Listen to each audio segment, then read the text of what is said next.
ఇంకొకటి మనం ఏదైతే దర్గా రోడ్ ఉందో దర్గా జేపీ దర్గా టు దానికి ఒక బైపాస్ ఇలా క్రియేట్ చేసినాం.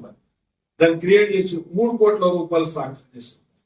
ఒక 2 కిలోమీటర్లు ఎక్కువ రద్దీ, జేపీ దర్గా కాడ ఎక్కువ రద్దీ ఉంటుంది కాబట్టి దానికి ప్రయాణం సులువుగా ఉండడానికి సపరేట్ ఒక బస్ స్టాండ్ చేసినాం. ఆ బస్ స్టాండ్ 5 కోట్లు బస్ స్టాండ్ ఏర్పాటు చేసినాం, ల్యాండ్ ఏర్పాటు చేసినాం. ఒక ప్రయాణికులకు మంచి సౌకర్యం ఏర్పాటు చేయబోతా ఉన్నాం అందబట్టి.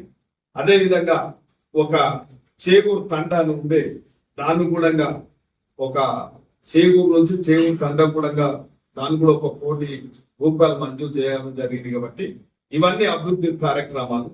అదే విధంగా మన మున్సిపాలిటీలో శరవేగంగా పనులు జరుగుతూ ఉన్నాయి. ఇంటర్నల్ రోడ్స్ కానీ, డ్రైనేజ్ కానీ, లైటింగ్ కానీ, కమ్యూనిటీ హాల్స్ కానీ ఇవన్నీ శరవేగంగా